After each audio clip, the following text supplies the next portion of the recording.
Shall we get things underway? It's 6:31, right? So welcome everybody, as I'm sure people will continue to stream in. I am Kurt Guyar, I'm the Managing Director for the Center of the American West. Welcome to, I call this a dinner with Limerick or post-dinner with Limerick, other than our lunch with Limerick series. Today it's Party Practicality, an innovative and pragmatic conversation on immigration, featuring historians Mary Mendoza, Tomas Jimenez, and soon to join us, Congressman Joe Neguse. It will be a 2-hour-long conversation. We'll cover a range of topics. The Congressman will join us at 6:45 for about an hour, so just so everybody's aware. We are recording this. We're doing both a live Facebook recording of this, as well as a recording that will come up on our website at a later date. So if you want to refer friends or colleagues to it, we'd be happy if you did so. And without, oh yes, and there's a Q&A function. I mentioned this earlier as people were streaming in. So if you have something you want to say or want to bring up, please put it in there, and we won't have a formal Q&A component to the conversation, but we will be looking at that and trying to address some of those questions in the conversation as we go through the process. So without further ado, I want to introduce the Faculty Director for the Center of the American West, Patty Limerick. Howdy, thank you so much for coming and joining us tonight. This is something we have dreamed of and planned for and not raced towards, of having a Center of the American West event on immigration. It's been in the pipeline for a really, really long time. And then with our excellent comrades, Anthony Vigil Martinez and Tomas Hernandez at the CU Latinx Law Students Association, and with Solomon Chavez at University of Denver. So we actually, well, it's really Anthony who happened into the conversation that just made me think, enough sitting around, let's give this a try. And so having those great teammates, and then especially having our Center of the American West board member, Lorenzo Trujillo, help us out and get us moving. That was really, really good. So we are happy to be here, and we have been, in our usual tricks, we've been very successful in our talent scouting. So we have the best possible participants in this. So let me say that our goal is ambitious. And our goal is to lay out terms that will position these very knowledgeable scholars, Tomas Jimenez and Mary Mendoza, to position them as allies and teammates of a dedicated public servant who is committed to finding solutions and resolutions to one of the nation's most challenging issues. So the bedrock questions for our discussion are, first, if Congress were to prove able to reform immigration policy in a post-election arrangement of authority, what should be the top priorities for such reform? And second, what are the most beneficial ways to mobilize historical understanding to improve the quality of public discussion of immigration and to guide the nation's legislators towards productive alliances as they deliberate?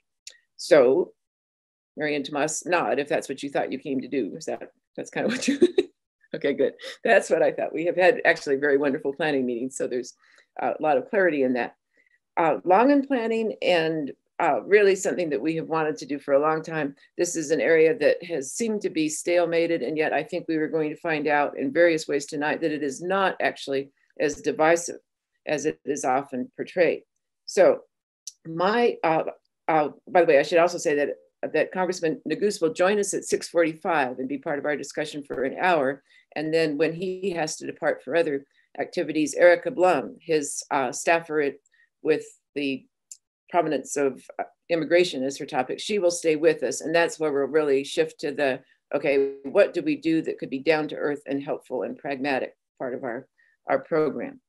So my assertion, which I think I can make, I'm making it with certainty. I don't know that I have the data to support that, but I'm going anyway, which is that the party of practicality on immigration is the majority party of the United States. And there are members of the party of practicality in both of the other official two parties of our nation.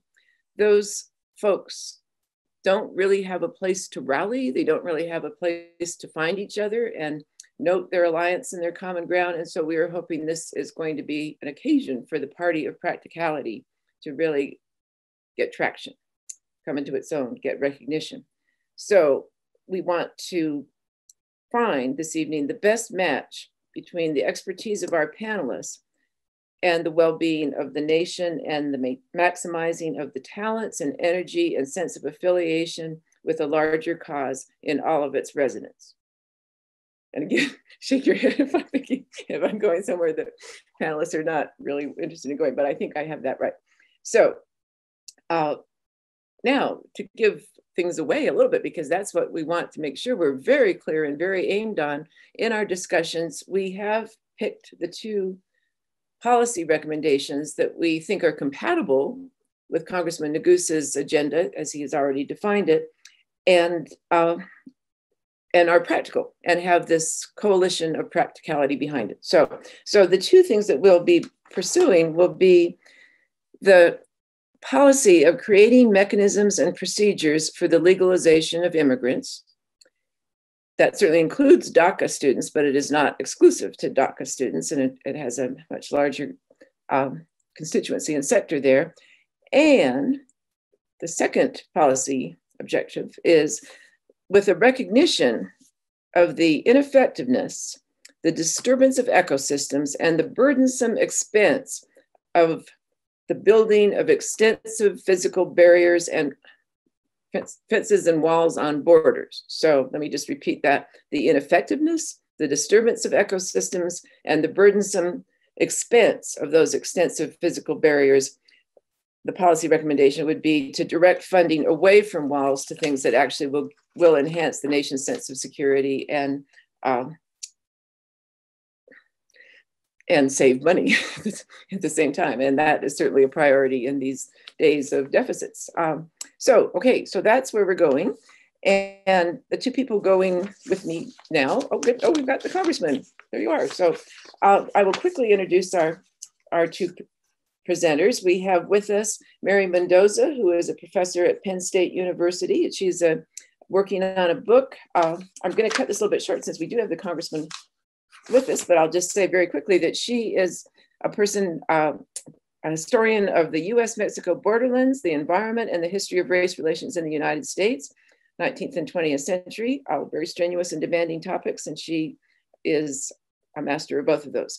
Her current book project is tentatively titled Unnatural Border, Race and Environment at the US-Mexico Divide. It explores the relationship between the natural and built environments along the US-Mexico border. She writes about the history of fences and their construction along the border, and fences, she demonstrates, have been ineffective at stopping the movement of humans seeking opportunities and also ineffective at overpowering the dynamism of nature. And then there was some more stuff, but there we are. Then Tomas Jimenez is professor of sociology and comparative studies in race and ethnicity at Stanford University.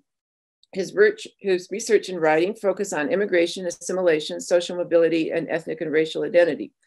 His latest book, The Other Side of Assimilation, How Immigrants Are Changing American Life, was published in 2017. It draws on interviews with Silicon Valley residents to explore the two-way or three-way or four-way or five-way, for how many, I might be underestimating a little bit with that, but all the ways in which assimilation goes in many directions besides just one. He has his first book is Replenished Ethnicity, Mexican Americans, Immigration, and Identity. And joining us also is Congressman Joe Neguse. Go Buffs. That's because he has a bachelor's degree in political science and economics from CU and a law degree. And this is really beyond what we ask of any Buffs. He has also served as regent of the University of Colorado. I don't know how big our enrollment would be if we asked that of all students coming to CU. I think that might be quite a blow to enrollment. He did that tour of duty as regent from 2008 to 2015. And that is a tour of duty that might have seemed sufficiently strenuous when he was in the midst of it, but it probably looks like a beach vacation compared to serving in Congress over the last 2 years. You don't have to comment on that, but his parents are from Eritrea. He was born in California. He moved to Colorado when he was 6. He is working assiduously on immigration issues, and he is well positioned to do that. He is on the committees that matter there. He's on the subcommittee that deals with immigration of that. Okay, so he can just tell us about this himself because I'm losing my terminology here on which committee is which on this. So we are really, really grateful to have you here. And Congressman Neguse, it is our goal and hope to be allies and teammates with you. And the two folks that we brought from other places are top of the line for scholarship and understanding and personal experience with these issues. So if we end the evening without having found some ways, or you having recognized some ways in which we can be useful to you, I will be up all night weeping. So, so it's kind of a personal threat there. Didn't mean it as that, but I think I will not be up all night. I have no fear of being up all night weeping because you can tell us. In fact, maybe we'll start off with you telling us what it is that your goals with immigration policy already are, and then our two scholars will tell you how they might be able to fit, well, not how they might, how they do fit in with your aspiration. So Congressman Neguse, welcome, and thank you so much for joining us. Well, first and foremost, thank you, Professor Limerick, for that very kind introduction and for all of your work. I must say, as you know, I am a longtime fan of the Center of the American West and the work that you do in particular in terms of bringing some of the most talented people across our country, the subject matter experts on consequential issues of public policy that affect all of us as a country, bringing them together to have candid, conversations that hopefully will ultimately inure to the benefit of the American people in a world right now that is largely devoid of nuance, as you know, with the echo chambers, posed by social media and whatnot. It is so refreshing, I must say, to be able to have a conversation like this. And I am very grateful that we have an institution like the Center of the American West to help provide that forum and a vehicle for, I think, some really important dialogue. So again, thank you, Patty, and it's wonderful to see you. And of course, to Professor Jimenez and Professor Mendoza, neither of whom need any introduction. I certainly am aware of the work that they have done, their scholarship in this particular field. And of course, they both have personal stories that connect to their passion for this particular area of the law and this particular public policy issue. But I'm very grateful to both of you for being willing to participate in this discussion. I'm very much looking forward to the conversations that will come after tonight, because like Patty, I have grand images and plans of making sure that we leverage the talent and the expertise that you both have in particular, among many others, as we hopefully lay the groundwork for a Congress in 2021 to finally make comprehensive immigration reform a reality. I, of course, come to this issue, as Patty said, with a personal investment. My parents came to this country over 40 years ago as refugees from Eritrea. I grew up here in Colorado. I moved to the state when I was 6 years old, but at a very early age was taught not to take for granted the incredible opportunities and the freedoms that we have here in the United States that do not exist in many places in the world. And my family story, to have my parents come to this country with very little and see their son, one generation removed, serve in the United States Congress, to me is reflective of everything that is incredible about our country. That is what makes our country such an incredible place. And I believe that, unfortunately, particularly in this current political environment, we have lost sight of the value of immigration, the incredible tangible and intangible qualitative and otherwise benefits that immigrants bring to our country in creating the melting pot that we have become. And I worry a great deal about our ability to be candid, Professor Limerick and Professor Jimenez and Professor Mendoza, about our ability to make progress on this issue, because it has become such a third rail in our national political conversation. It wasn't that long ago when both political parties, when folks across the political aisle agreed, there was some consensus that there were benefits to immigration and that we ought to create a system that is efficient, that's effective, and that recognizes the benefits that immigrants can bring. Unfortunately, we have deviated from that political consensus very, shall we say, in a very significant way, in particular over the course of the last several years, unfortunately.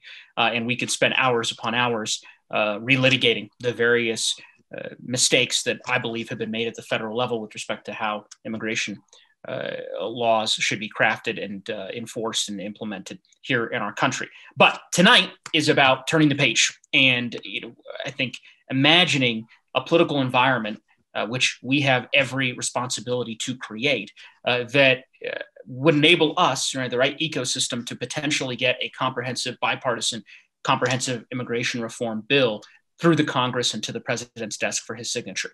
The good news is that we're not starting from scratch. And of course, both of the professors, panelists tonight have been involved in these discussions in the past and have done scholarship with respect to the different component pieces of what a comprehensive immigration reform bill should look like. The framework, right, has existed in various different iterations from 2006 in the Kennedy-McCain bill, of course, in the Gang of Eight bill in 2013, right? And while there have been changes to different component pieces of that framework, at the end of the day, the core pieces of the framework, in my view, have not changed all that much. Again, it is about providing a clear path to citizenship for the 10 million roughly undocumented people here in the United States, not just those that are eligible for the DREAM and Promise Act, such as DACA recipients, which I've been a passionate advocate for in the Congress, but also TPS holders, DED beneficiaries who are longtime residents who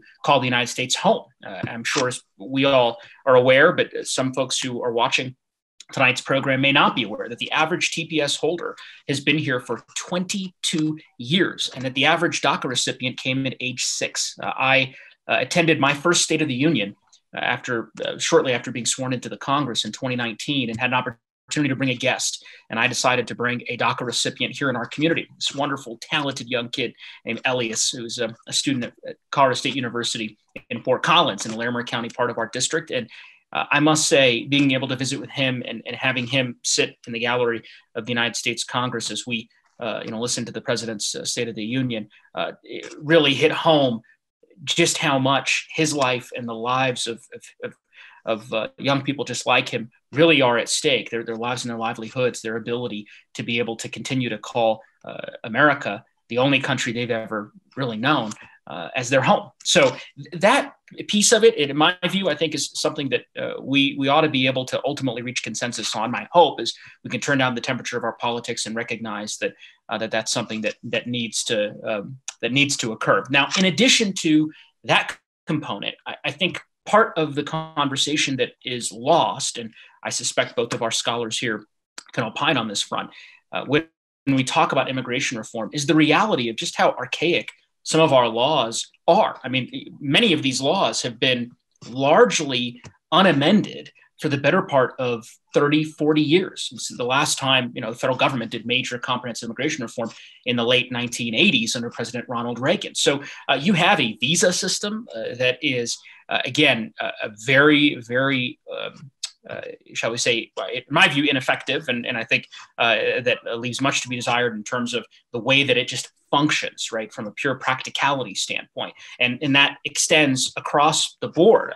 Obviously the H1, H1B, H1A programs, the J1 visa program, and then of course the refugee policies of the administration. And I don't want to belabor this point, obviously, but it's just in the last few weeks, a decision that was announced by this administration to yet again, in my view, fail to live up to the promise of our country with respect to offering refuge to those fleeing political persecution and violence.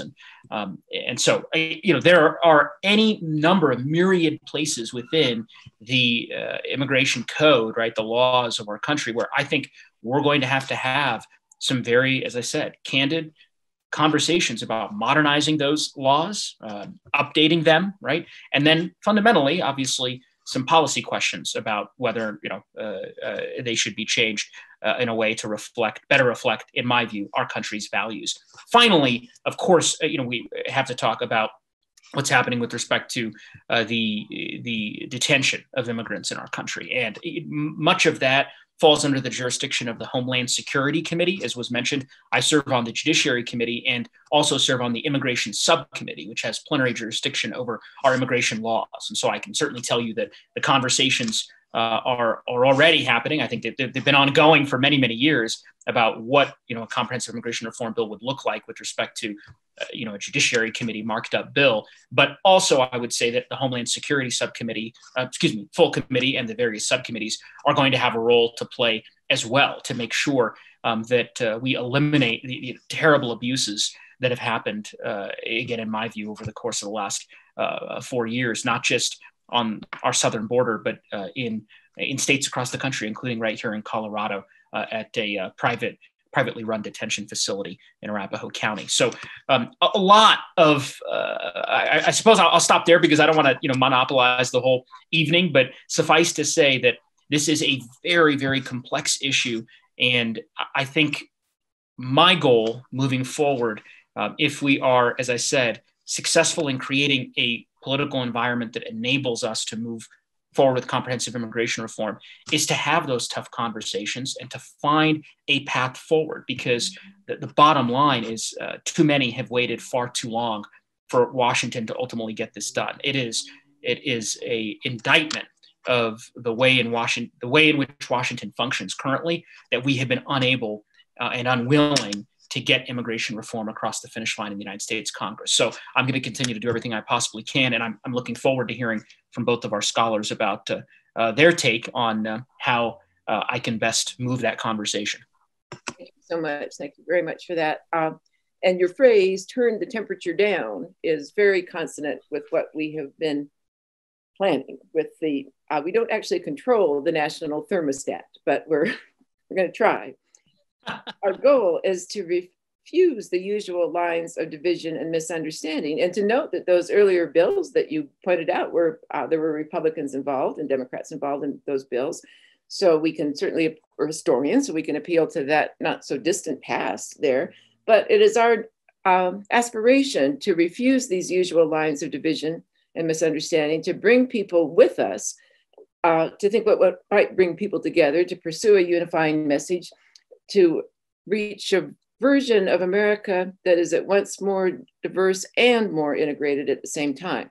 And I think, if it's okay, I want Tomas to start, because he has an angle on assimilation, especially, and legalization as the most down-to-earth and effective form of assimilation. So I would like to have Tomas, who should now just present himself and introduce himself to you in various ways here. And I did introduce them beforehand, just because I figured you'd seen their bios. So if we could get started on that, well, Tomas, if you would cover two things for sure: how you approached the concept of assimilation and its practice, and the difference between coercive and voluntary and so on, but also how you feel that polls support my notion that there is a majority party of practicality. Yeah, well, first I want to say, Patty, thanks for bringing us all together. Mary, it's an honor to be on this panel with you. And Congressman Neguse, thank you for your service to your district, your service to our country, and thank you for being here. So, Patty, you asked me to cover a lot of ground, but I'll try to be quick. I will say, Congressman, that I think we're probably all preachers and all members of the choir here. So you're going to find that there's a lot of agreement, but maybe we can also figure out some ways to push our shared vision forward. The late political scientist Aristide Zolberg used to say that the nation's immigration laws reflect the design of a nation, that when you look to understand what a nation aspires to be, look at its immigration laws. And I would contest that, in particular right now, it's not just that our immigration laws are out of date in the sense that they are not keeping up with the economic times. I would suggest that they are out of step with what the people who make up the American nation think the design of the nation should be. The people who make up the nation believe overwhelmingly that we should have a mass legalization program of the sort that you mentioned a second ago, Congressman.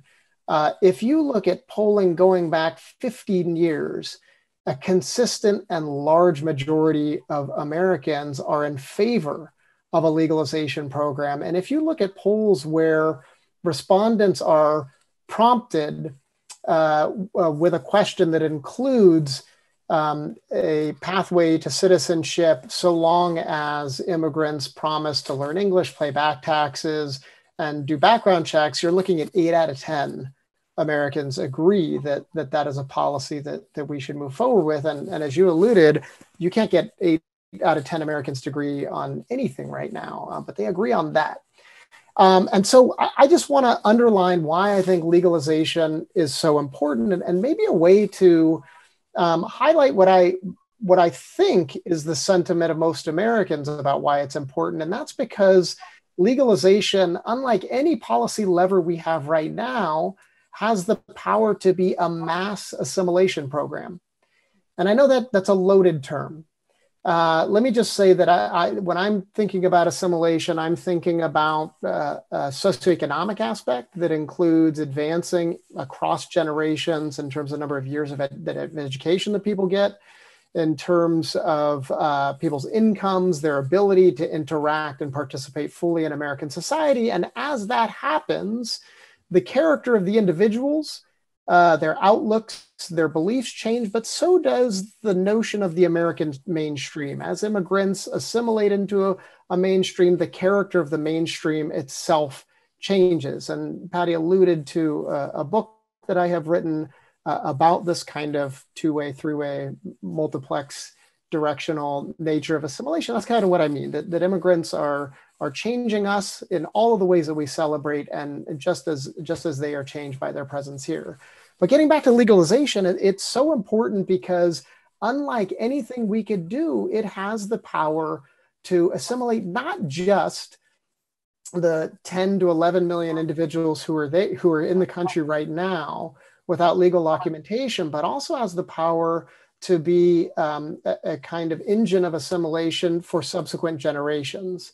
Assimilation is a multi-generational phenomenon, and we know, social science tells us, that the undocumented status that so many immigrants carry stifles their assimilation and even that of future generations. And we know that past legalizations, like the one we had in 1986, had an enormous and positive impact on the immigrant generation and on subsequent generations going up to the third and fourth generation descendants of the immigrants. So I think it addresses in many ways the thing that immigrants themselves need, but I also think it addresses something that Americans as a whole want and need.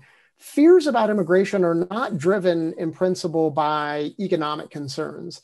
The fear is driven by a fear of cultural change, a fear that immigrants suffer from a kind of Peter Pan syndrome where they don't ever change, they don't ever adapt. But we know that's not true. We know that's historically not true. It's not true today. But if there's a lever that we can pull that helps speed up that process, advancing the prospects of immigrants, and also I think in some ways alleviating the fears of to the extent that they have them, of the larger American population, then I think that legalization is probably the most important leg of that three-legged stool of comprehensive immigration reform. And so, and I think if I had to go before your Republican colleagues in Congress and make a pitch for why legalization is important, I would A, say that a majority of their own rank and file support it, and B, I would say that it's a mass assimilation program. And let me just add this, and I know I'm going on too long here, but I'm a professor, that's what I do. Mary, you can go on too long too, and because you're also a professor. But we know from DACA, is not a legalization program. It provides protection from deportation. It provides access to a social security number and work permits. And we know even from the limited protections that DACA provides, that the socioeconomic circumstances of the people who received DACA improved tremendously, virtually overnight. They got jobs, they were more likely to go to college, they were more likely to buy homes and cars, they were less likely to experience multiple moves of the sort that creates for an unstable life, they were more likely to get married than they were before DACA. So imagine what we could do with a legalization program that offered a pathway to citizenship. Great, thank you so much. So as you probably, I think Erica knew, and you know that we have these two recommendations we're focusing on, Congressman, which are legalization and directing money away from borders and fences and towards things that would actually be productive for national security and so on. And so Mary Mendoza is going to be, we have not actually segregated our topics. So Mary can talk about anything that she would particularly like to talk about, but somewhere in that we'll get to fences and borders and questions of the expenditures and efficiency that they, well, the expenditures they deliver, the efficiency they don't deliver. So, okay, Mary, you're a professor. You can just talk for as long as you like. No, you can't. Well, you can talk. So yeah, I think I will talk about fences and structures at this point as a second part of that policy proposal change, and thinking about these structures as both economically irresponsible and irresponsible in terms of ecosystems, the ecosystems in which we place them, and in terms of the ways in which they only promote human suffering as well. So historically, we've actually built border fences for more than a century. Originally, the United States built fences to stop environmental threats that were crossing the border on cattle. Ticks were crossing the border and spreading cattle disease that was devastating the cattle industry. And so the US Department of Agriculture built fences to help stop cattle from crossing the border and carrying these ticks that were found in Mexico across the border and spreading disease to ticks on the US side of the border. And then over time, those fences became reallocated to stop the movement of human migration. And so over time, as those fences became tools to stop human migration, it became this sort of really interesting hybrid of dehumanization and racialization of human beings, this construction of race and dehumanizing process, a very, very complicated and complex process that I won't take too much time to explain, and I won't get too deep in the weeds with, unless you have questions about it, I'd be happy to answer, because I am a professor and I could go on forever. Basically saw this process that I like to refer to in my work as a repetitive pattern of failure. So there would be some kind of policy to stop a threat. The policy wouldn't work. And then the United States would build a fence to support that policy, to literally build something to support it and hope that would solve the problem. And over time, the policy wasn't about controlling the movement of non-human nature, but it became about controlling the movement of human migration. And so there was an immigration law that would be passed, and then it would result in a fence or a border, some kind of border structure or a lookout tower, or adding more border patrol agents. So there would be sort of these moving human fences along the border in addition to built structures that were more stagnant. And so that happened, and it became just this escalated huge border apparatus by the 21st century, which we see now, and it's still not stopping the movement of Zika virus. It's not stopping the movement of human beings. It's not certainly keeping us safe from the coronavirus, right? Germs, bugs, cows, deer, and human beings all still move across artificial boundaries because they are unnatural, which is hence the title of my book, Unnatural Border, right? We are trying to place an artificial boundary across a land boundary or a water boundary that is just artificially chosen by human beings. And so in seeing that over the course of more than a century, this hasn't worked to stop the movement of any natural object, big or small, we keep going back to this as something that we think will work this time if we just make it bigger and we just make it better.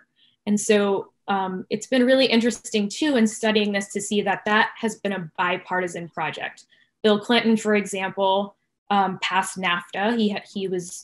That was a huge project of his in 1994, but along with NAFTA came 3 operations, Operation Gatekeeper, Operation Hold the Line, and Operation Blockade, which were 3 big border fencing projects in Arizona, California, and in Texas.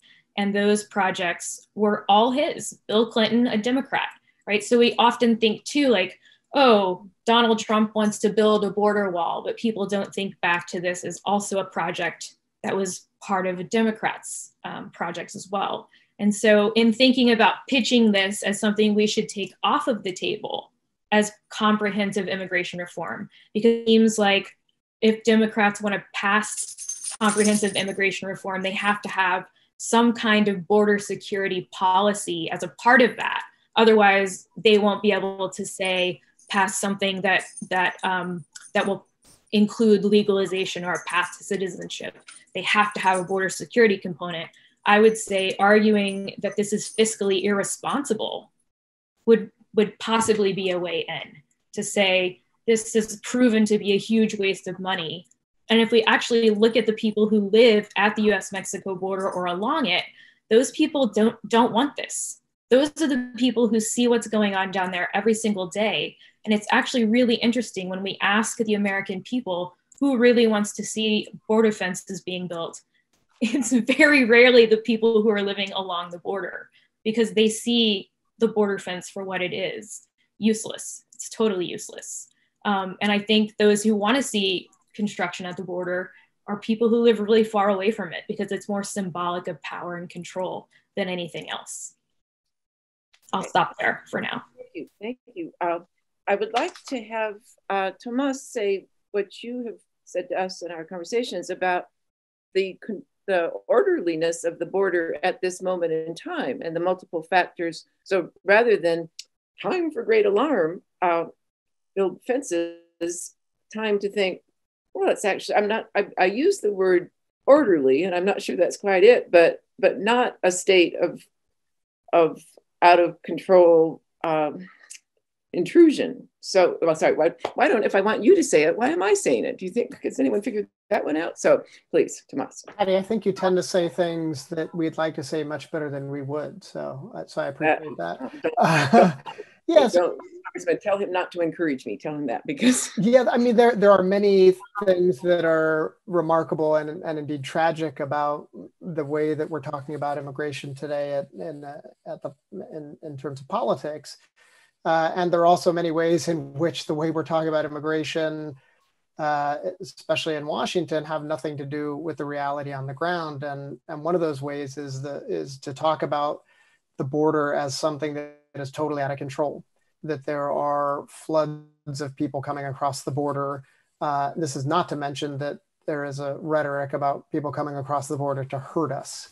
I think back to the 2018 midterm elections and fears that the president and members of his party were stirring up about a caravan and what this caravan might do if they rushed the border and ultimately got through. But the reality on the ground is actually that the border is quieter than it's been in almost 50 years. The era of mass Mexican migration has been over for about a decade. And mass Mexican migration is largely responsible for the growth of the immigrant population in the United States. It had been a majority of the unauthorized population in the United States, and Mexicans were overwhelmingly the source country of people who were getting caught at the border up until about 2008. And in 2008, we had a recession. And in 2008 was about the time you started seeing big demographic changes in the age structure of the population in Mexico. It changes in the age structure in such a way that the population was aging. It's almost axiomatic that if you don't migrate from Mexico before 29, you're probably not going to come. And as the population aged, the population was less likely to migrate. We saw a massive reduction in the Mexican immigrant population, in the undocumented immigrant population. For the better part of a decade, the United States has been an exporter of Mexican immigrants. That is, there are more Mexican immigrants leaving the United States going to Mexico than there are Mexican nationals coming to the United States. And one of the ways you see that kind of, I don't know if I'd call it orderliness, but let's just say the kind of in control nature of the border, to kind of borrow some of the rhetoric, is in the number of apprehensions that the Border Patrol makes annually. And the number of apprehensions that the Border Patrol has made in about the last decade, this predated the Trump administration, this started in the Obama administration, are about the same as the number of apprehensions in the early 1970s. And you have to keep in mind that in the 1970s, we had far fewer Border Patrol personnel than we do today. And so the likelihood of getting caught if you were to migrate clandestinely is way higher today than it was then. And so even considering that, we are apprehending far fewer, or either I should say, there are far fewer apprehensions today than there have been in a very long time. So, I think in many ways this goes to Mary's point about thinking very carefully about how we spend America's precious tax dollars, and the effectiveness or even the need for the kind of militarization of the border that we've seen in the last generation or so. Okay, so I have a couple of follow-up questions that I would like to have the panelists respond to the language that our congressman uses, and I think I can understand why he does. But would you be okay with being criticized a little bit, Congressman, if that were to happen? By all means. I don't know. Alrighty, I don't know, because this when you were speaking about how anyone who suggests immigration reform, Mary, has to then say, and security will still have border security. So here we have our Congressman saying, we can and will stem the tide of unlawful immigration and protect our national security. It is essential for our national security for us to know who resides within our borders. By reforming our laws and addressing the needs of the business community, and I do want to accent that in the bipartisan matter, and immigrant families, we can and will stem the tide of unlawful immigration and protect our national security. So scholars. Whose is that? That's you. I don't believe that's our statement from tonight. No, well, I got it from a website that said it was from you. Yeah, no, I don't think I use that kind of language. Oh, the damn internet. Oh no, what a integrity. So you never say, do you say anything on the order of by reforming our laws? No, I've certainly talked about in the past, particularly around, I agree with Professor Mendoza with respect to making the case that the border wall is ineffective and it's expensive and a waste of taxpayer resources. I do think that we ought to have border security, but I don't think that the wall achieves that objective. But yeah, I'm not sure about that. The statement that you read, I don't think. I am now going to weep all night over this miserable example. So I apologize for that. I really apologize, and I guess I'm glad. Setting an example of what Americans can do when they do something stupid is they can say, "Oh, no, look what I did." Okay, good. So now I'm moving on here, but you can't say just open the borders. You can't just say a nation thrives by having no definition of who gets in and who. So what is it that you do say? Yeah, my position is this, and actually it's been very helpful to hear both Professor Jimenez and Professor Mendoza kind of talk about these respective. And I know we weren't bifurcating the conversation, by topic in that way, but kind of the different pillars, right, of the immigration conversation. My frustration in Washington is that so much of the discussion is unmoored from the lived experience and opinions of the American people, and I think you see that with respect to the conversation around a path to citizenship, right? And so the buzzword of amnesty and kind of the way in which that's become such a charged, phrase in all that it subsumes, being far different than what I think most folks in Washington in Congress would like to see accomplished with respect to a path to citizenship for folks who are here, like the DACA recipients. And to Thomas's point, to the extent that there are some fears among some in the American public regarding, for example, assimilation, which I don't think necessarily gets articulated in the public square as the reason, as Thomas said, for opposition to comprehensive immigration reform. It's largely economic, right? Or at least those are the sort of the pretextual reasons that are offered by so many. But to the extent that that is an area of concern, then we ought to address that head on, right? But of course, we don't really get to that in the conversations, at least that I've been a part of as of yet, because again, it's so unmoored from the kind of core views and opinions and values of the American public. And of course, I have much to offer by way of that conversation as someone who, as I said, is a son of immigrants and now serving in the United States Congress, who has a very diverse family. My wife is Latina. We're lucky to be able to raise our daughter here in Boulder County, and so I think I can speak to that. With respect to the border, again, very similar, unmoored from the experience at the border with respect to those, as the Professor Mendoza articulated, who actually live there. I serve on the House Natural Resources Committee. Significant environmental impacts of building a wall literally through 6 national parks that are alongside the U.S.-Mexico border. So again, I think that conversation is very unmoored from the core views of many in our country who do believe that there, as you said, Patty, that there should be border security, right? That they do have views with respect to the appropriate levels of migration into the country. I mean, obviously, from a security perspective, whether it's illicit drug activity or any number of other potential national security concerns, I think folks, generally speaking, would like to see the border be secure, but they understand that the way in which it is being done in Washington does not achieve any of those objectives, and if anything, is counterproductive in terms of the billions of dollars wasted. So that's how I typically talk about it. Well, that's so much better than when I make up things for you. It's really quite an improvement in life here. But I want to push it a little bit more on 2 things that you were saying, that the opposition is economic, and Tomas is saying not so much. And oh, no, I actually don't think the opposition is economic, but I think that's how folks in Washington talk about the opposition to immigration reform, is that it is somehow economic based, when in fact, as Thomas said, I think, one, the American people are far more broadly in support, right? When you have 8 in 10 Americans saying that we believe there ought to be a path to citizenship, that's a consensus view. And to the extent that you peel the onion back and ask folks about any reservations they might have, I don't think those reservations are economic in nature. But unfortunately, that's how it's represented in Washington, and I think in the media, which is unmoored from the views of folks, as Thomas said.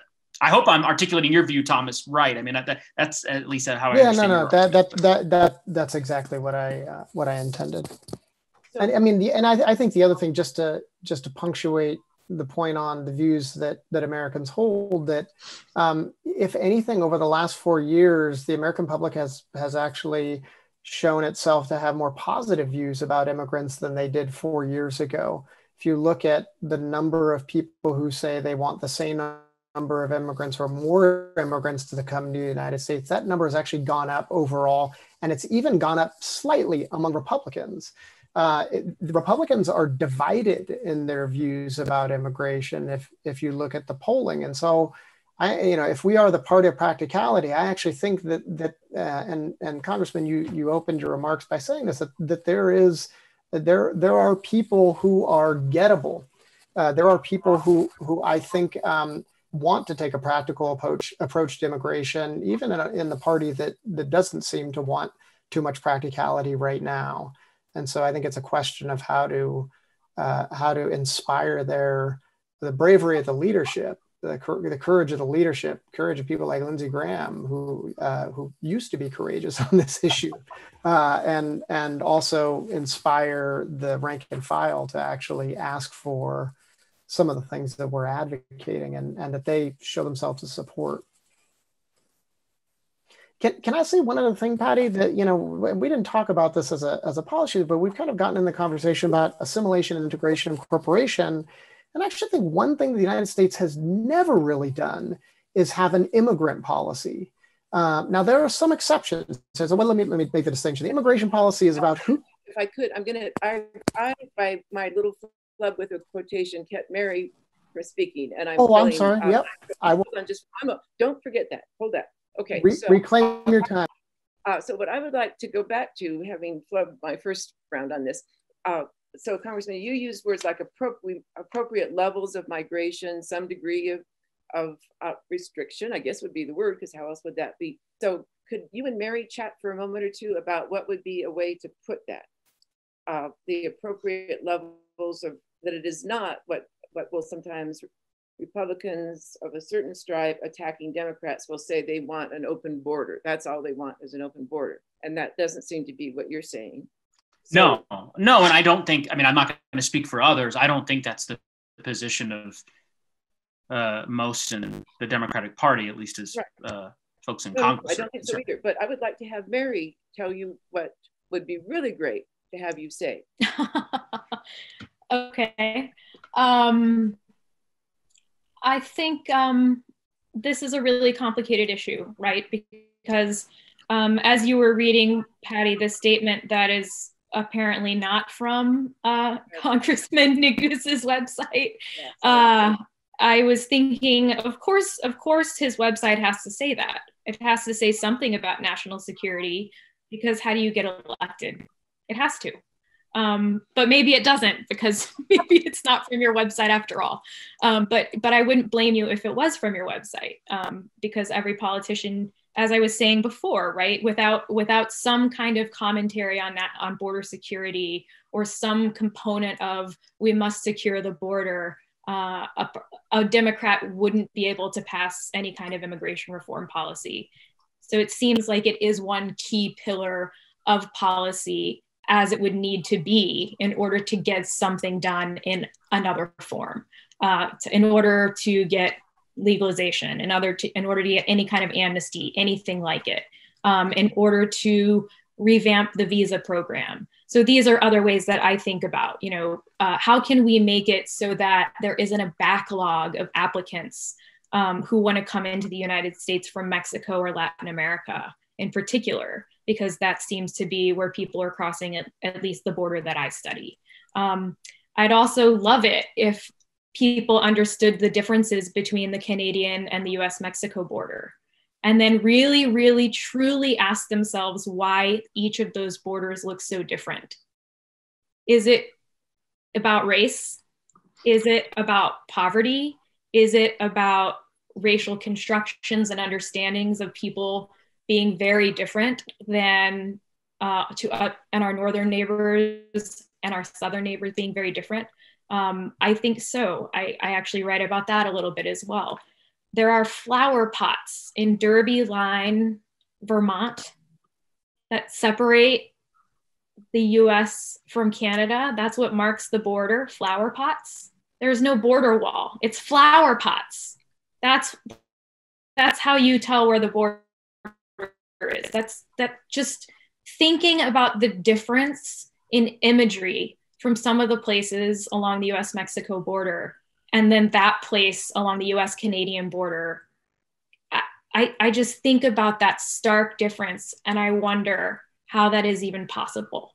Because securing our borders would mean securing both of them, because you could still get drugs in from the Canadian border if you wanted to, right?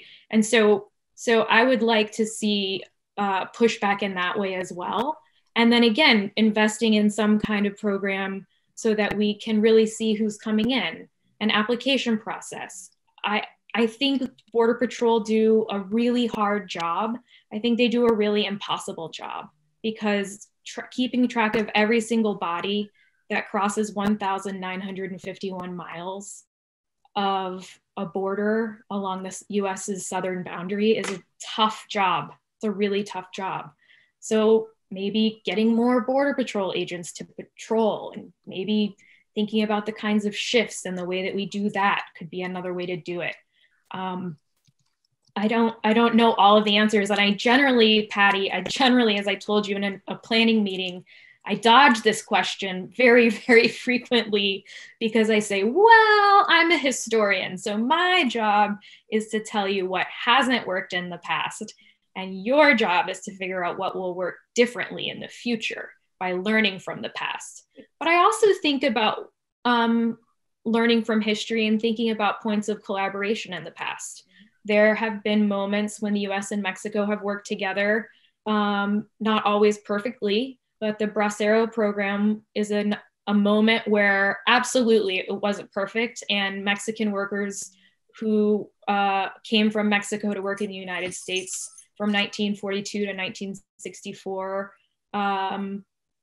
they were not treated perfectly again, and there were lots of problems. Sorry, my dog is shaking in the background with that program. But if we were to think about that collaboration and maybe think about ways we could do that differently, that could possibly alleviate some of the migrants' problems or issues, reasons why people come into the United States, and then allow them to go home. Because another thing that happens is it's getting so much more difficult to come into the United States, is that people come in and they stay. They don't want to go back because they think if they go back into Mexico or to wherever they came from across the US-Mexico border, then they'll never be able to go back and forth to see their families. And that's actually what most migrants want to do, is if they don't come to stay, then they think, well, I have to stay. I can't go back and forth. But most people really do want to go back and forth if they could. If they were allowed to do that, they would. They go home and see their families. So we could think about collaboration once again, if that could work. Those are just some possibilities. Our friend Jerry Cadava, who is not with us tonight, but he has a new book, which I don't know if you would have any reason to run into, called The Hispanic Republican. And in terms of coalitions and unexpected collaborations, that would be an interesting book to look at. And he always knocks an audience over by quoting Barry Goldwater, peak of Goldwater's influence, saying, I think in 20 years, I can't remember what the period of time is, but in a decade or two, the Mexican border will be just like the Canadian border. Just place people have common interests, they go back and forth. That's Barry Goldwater. And I don't know, because I don't really, like looking over into your world, but I don't know it. But would quoting Barry Goldwater be a card to play? Well, a couple of things I guess I would say. First, just to sort of take a step back. Again, I have no idea where that statement came from. It's not our website. But I would say this though. I do think it's important. I mean, I try when I'm in Congress to not question the motives of the folks that I'm interacting with, in part because I think it's so incredibly difficult once you've done that to be able to reach any kind of consensus, right? And as was, I think as we try to kind of build the political consensus in Washington that reflects what I view as a political consensus on the ground in terms of the American public and where they are with respect to these issues, I think that's important. So I think, the professor is right that there are, I am sure there are folks who talk about some of these issues as a way to, to score political points, or because it is, in their view or in the view of other pundits, a necessary part of the conversation that they have to discuss. But I also would say this. I mean, when I talk about border security, I do think we have to have a secure border. And I say that not because it is politically expedient to say that, but because I believe that. I having traveled to the border last year to El Paso, Texas, and having studied these issues as a member of the immigration subcommittee, I do think that there is a role for our federal government to play, and that comes in terms of preventing human trafficking, and ATF having a role with respect to gun trafficking, the CDC having a role with respect to the prevention of communicable diseases. So all of that work is very important. Now, the question becomes, border security is a very broad and somewhat nebulous phrase. And right. So obviously there are some who believe that means building a wall, which I fundamentally disagree with.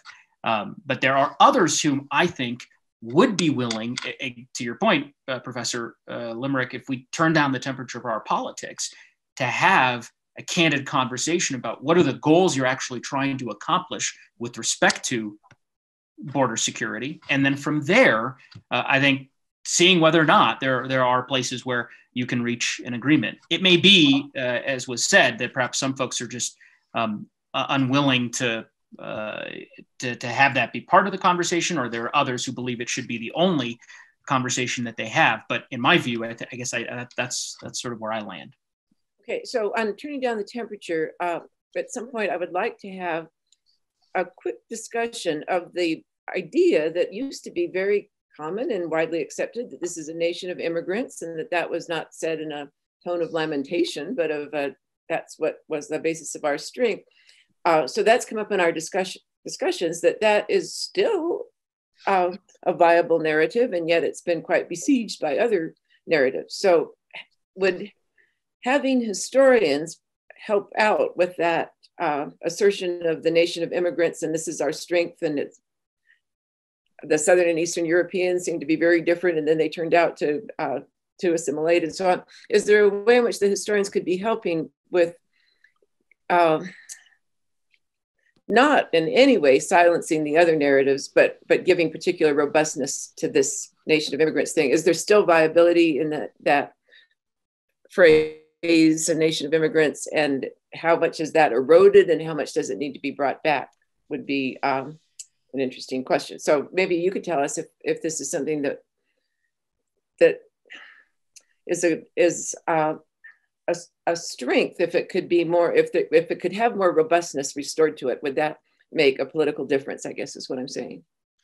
Yes. I mean, I think the answer is yes. I mean, I of course I am biased in this respect, as we've talked about, but it is a guiding principle for, in my view of our country and all that we can accomplish together. And it is obviously a big part of my own life and my family's story. And I guess I don't subscribe to the view that the views of immigrants have changed for the worse, right? I mean, I think Thomas's point, I haven't seen the empirical data. I suspect he probably has that to bears that position out. But I think that that's accurate, that American people still very much view our country as a nation of immigrants writ at large, and understand the value that immigrants bring to the fabric of our country. And so to the extent that we can amplify that, I think that's something that is certainly helpful. Most members of Congress, I have districts where they have immigrant, obviously residents, right? And there aren't too many of us that aren't 1 degree, 2 degrees, 3 degrees removed from having immigrants playing a large role in our lives, whether that's our immediate family or our close friends or our colleagues and our coworkers. So no, I think to the extent that you all are able to help us in that effort, I think that is helpful. The other thing I would say, I suppose this is a little bit of kind of a tangent, but nonetheless is probably important for me to stress, is that I do think the role you all play, and Professor Mendoza said this really well, is sort of as a historical scholar, providing the historical context that helps us better approach the problems that we're sort of the complex challenges that we're facing today is incredibly important, because there is a temptation. I suppose this is always the case, but for whatever reason, it feels even more strong of an impulse today than in the past for folks to, sort of ignore that some of these challenges are challenges we faced in the past, right? That these are that in many cases the problems that we see as problems have occurred in the not so distant past, and there are lessons to be learned from the way in which this country has encountered those particular issues. And obviously, in the case of immigration and migration to the United States, there are a plethora of historical examples and allegories to that offer, I think, a lot of insights that policymakers ought to be considering. So, in that vein, while we still have you with us, would it be helpful to outline any particular moments?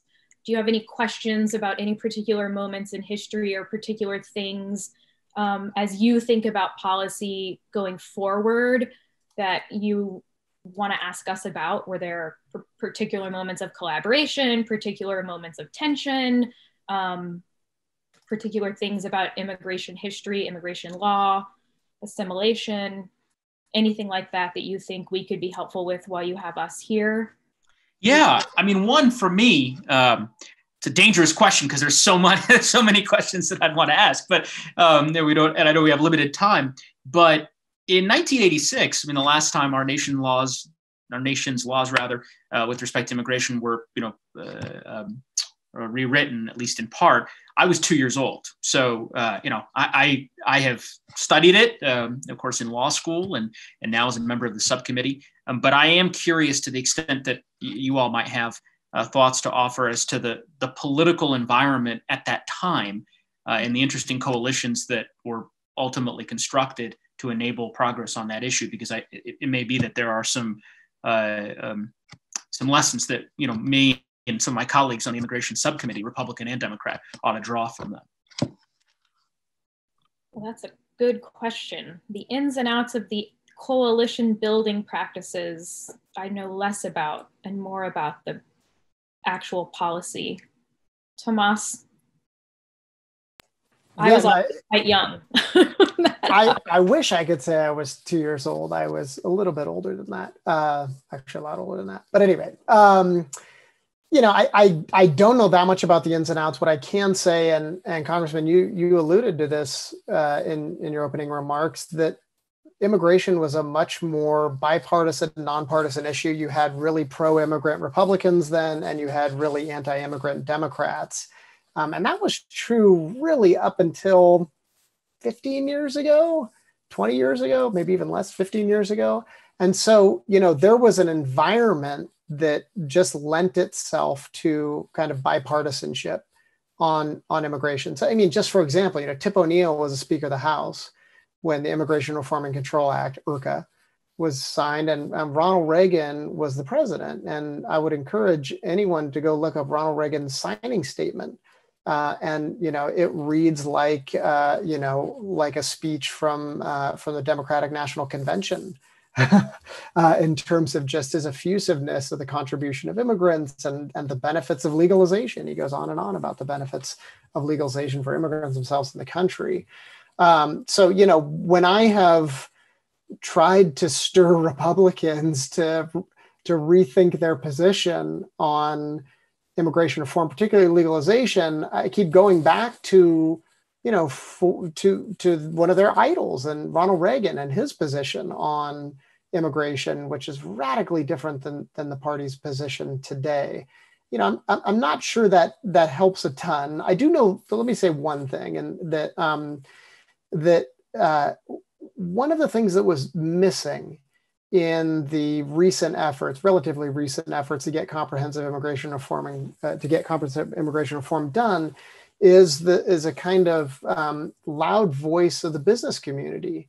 My friend Tamar Jacoby had been for a time, and I'm not sure if she's still doing this, but trying to rally the business community on the side of comprehensive immigration reform so that the next time there is a viable possibility of passing it, that they are vocal. And that is a community that Republicans in particular, but not exclusively, will listen to. And so, I think it's important to this better than anyone, Congressman, that there's, multiple constituencies involved in any push for immigration reform.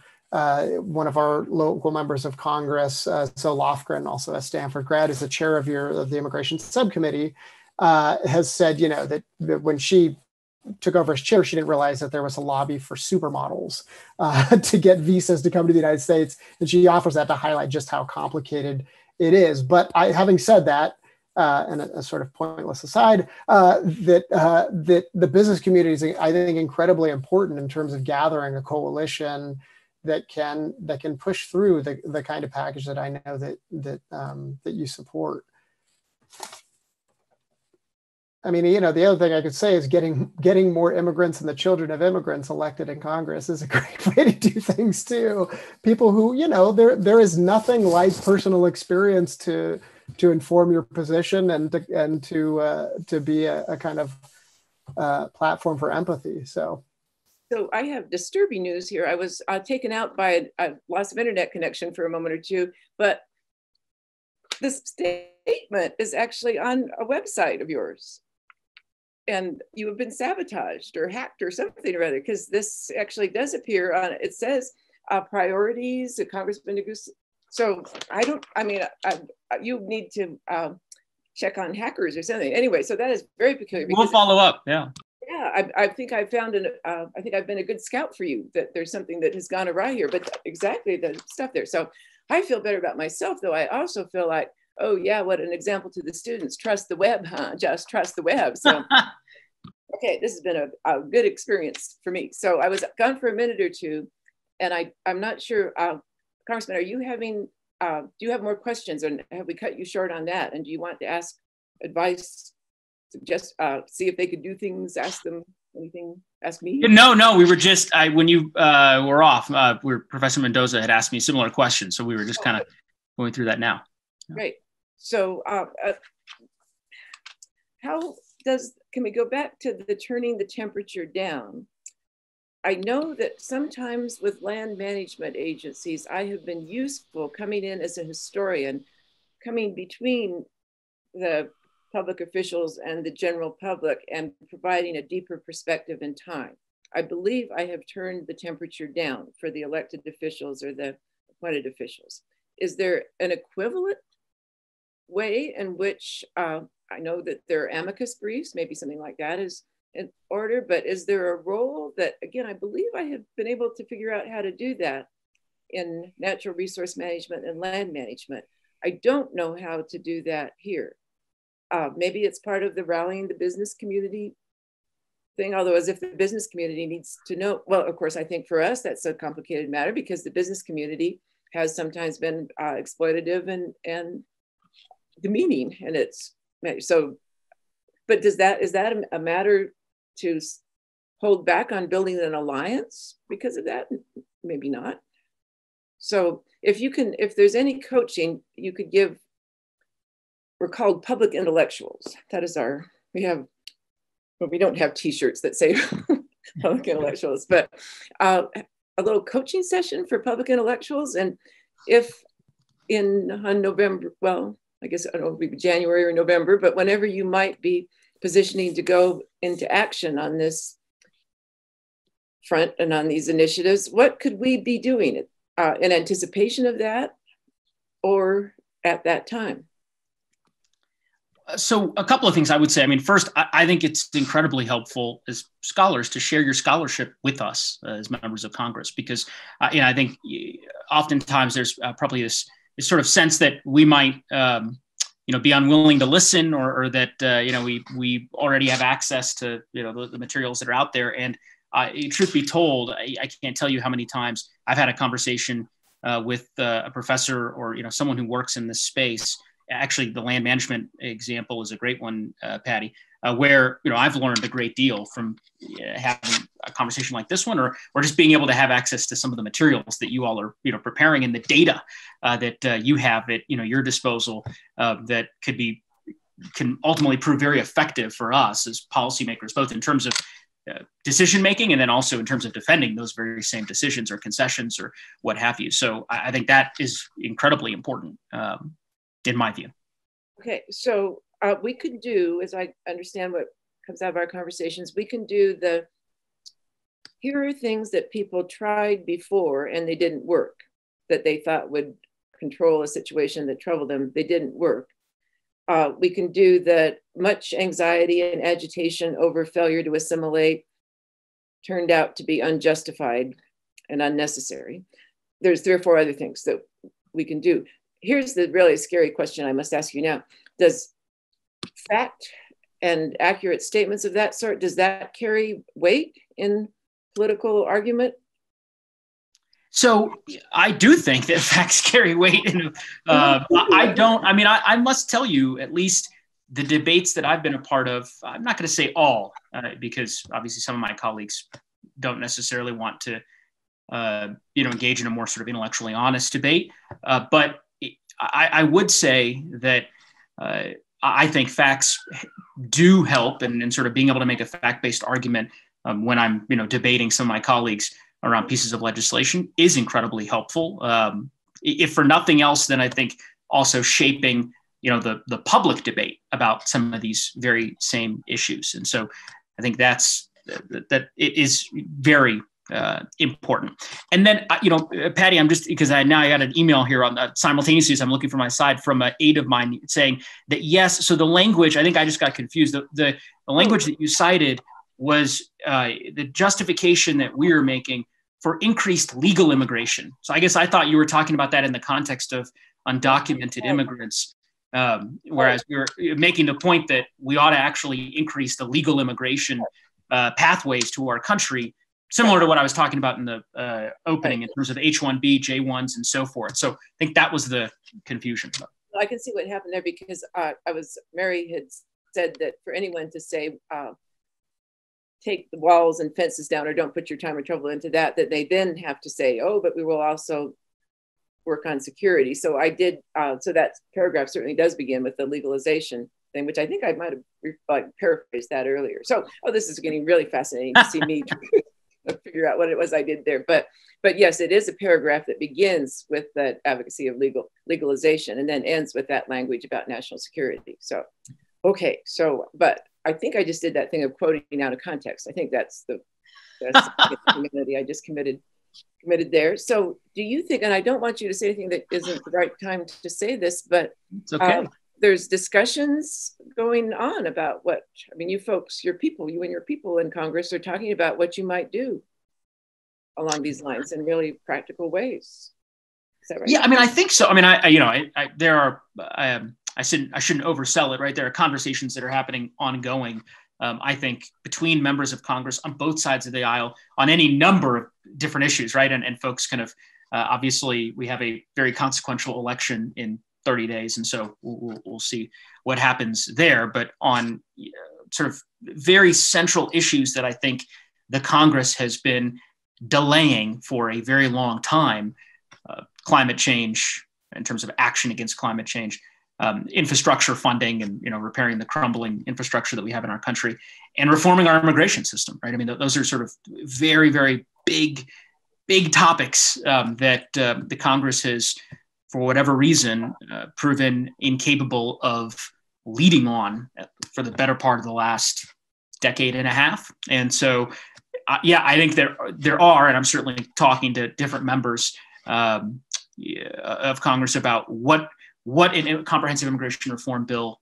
would look like, right? And as I said, I think the framework is not that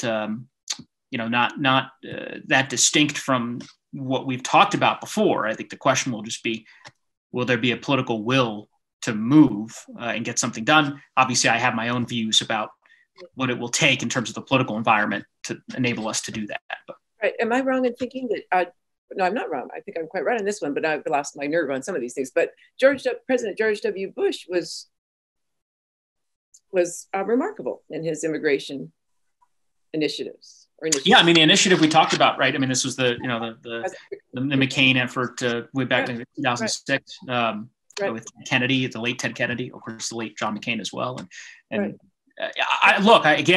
part of the most frustrating part for me in Washington has been to witness in my limited time there, although truth be told, I think it started long before I got there, but nonetheless, to witness the deconstruction of the political consensus that used to exist amongst policymakers on this issue. I think the real challenge, and I perhaps pose that as a question to Thomas and to Mary about how we rebuild the political consensus in Washington so that it reflects what I believe is the political consensus of the American public. And that, to me, is the central issue facing us as policymakers, right? Because we have experts I hope at our disposal, like both of these professors, to help inform the judgments we make in terms of the very granular level changes that need to take, as Thomas said, to modernize our immigration system, right?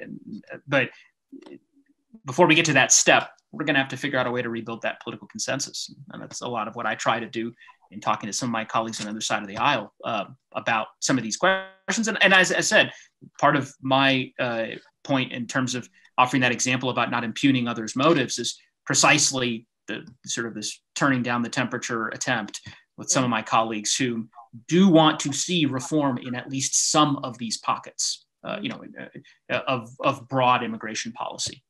So we have a very nice program at Senator American West. We just started.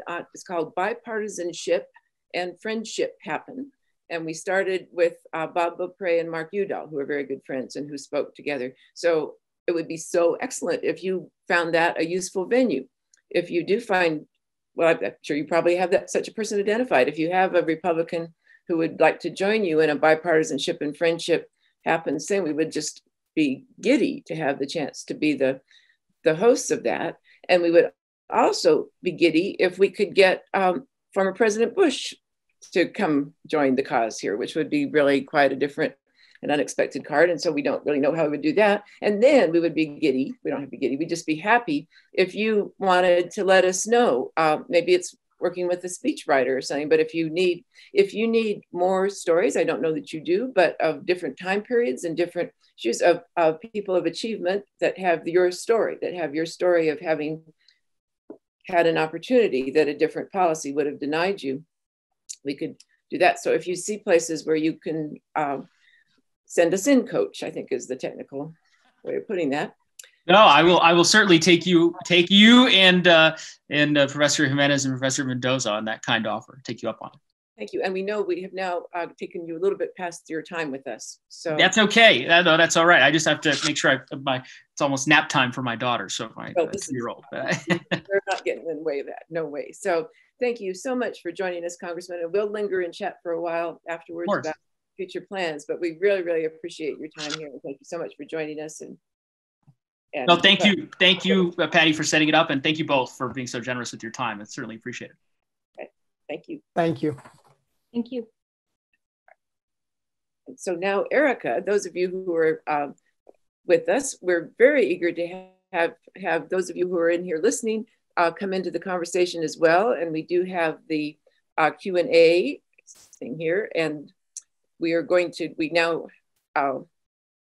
Okay, so we'll get some of the questions from the audience up here soon. But Erica, if you want to become visible, you could do that. Erica Blum, representing the Congressman's office and working on immigration issues, will possibly materialize. In the meantime, let's do a couple of the questions. Oh no, let's not do that first. Let's do a little debriefing. Oh, there's Erica. Hello, Erica. Hello. Here is Erica Blum. So hi. Why don't the three of you, Tomas and Mary and Erica, do a little debriefing? Are we looking like we could be helpful? Has something come of this that we should consider an action plan? Next steps? You know, Patty, a minute ago you laid out a couple questions and then we kind of moved on. I think you said, are there things that we should never do? Are there things that we should keep doing? I'm paraphrasing here. But I mean, I kind of actually, and Erica, I would be curious to have your take on this, but I actually think that there is room to be a little more creative than we have been in the past. And I started to say a few minutes ago that, you know, the United States has had an immigration policy back to its founding, but seldom have we ever had anything that looked like an immigrant policy. Immigration policy is about who can come and who can't, and who can stay and under what circumstances. An immigrant policy is really about what happens after people get here. And there are countries that have much more robust immigrant policies. One might call them immigrant integration policies. Our northern neighbor, Canada, has, as part of its immigration bureaucracy, an office that helps immigrants integrate. Barack Obama, and even before him, George W. Bush, started to nod towards that. George Bush created an office that, quite frankly, I'm not exactly sure what they did, but it was called something like the Office of New Americans.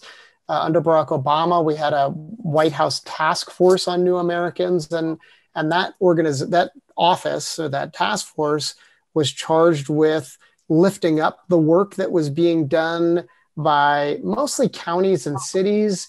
There's a city in, at least relative to where I sit, your backyard, Littleton, Colorado, that is a model of doing immigrant integration work in ways that benefit immigrants and the communities in which they settle, and bringing them together to create a greater sense of belonging, a greater sense of cohesion, lifting up and cultivating leadership in the immigrant communities.